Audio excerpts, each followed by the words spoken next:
Many people believe that we live in a free country, but the real question is, do we really? Aside from the laws and legislation that keep order and peace out in the streets, we also pay a little bit extra anytime we transfer any sort of money or we purchase any item in the form of taxes and state and federal regulations. And all of these extra costs are eliminated when you take the equation into an open market.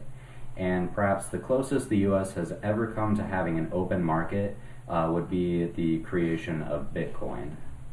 I've studied Bitcoin closely, the history of its creation, and the laws and the logistics of the program used to make it. And I can confirm that it is by far the closest we have ever come to having some sort of regulation-free currency. The future of the open market was placed in the hands of Bitcoin, but unfortunately, at today's date, that has kind of fell through due to several hiccups, people abusing systems, and eventually government interaction having to take course. The mysterious origins of the Bitcoin originated in 2008. According to the New York Times, back in 2008, mysterious anonymous person under the name of Satoshi Nakamoto patented a encrypted money system that allowed people to make, save, and acquire currency that could be used for just about anything. And this system was virtually unhackable and untraceable back to the person, making it a completely anonymous system.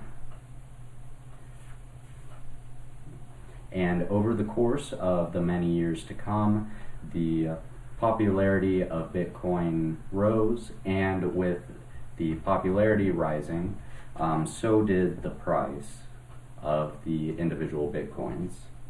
So the first purchase ever made with Bitcoins was made in May of 2010. And this was made between a Florida man and a person living in Britain. So the man transferred 10,000 Bitcoins to the person in England to buy a Papa John's pizza. And this pizza was roughly worth about $25 in the US. As time passed, of course, the popularity and value of Bitcoin grew. So in November of 2010, that same year the pizza was purchased, the Bitcoin value was valued at 50 cents. And then just 3 months later, in February of 2011, the value of the Bitcoin skyrocketed to $31. And that would make that same pizza worth about $310,000. Today, if you were to use that same 10,000 Bitcoins, it would be worth about $59,800,000 in the US. Large quantities of money invested in Bitcoin, of course, got the attention of both state governments and also, unfortunately, a criminal market.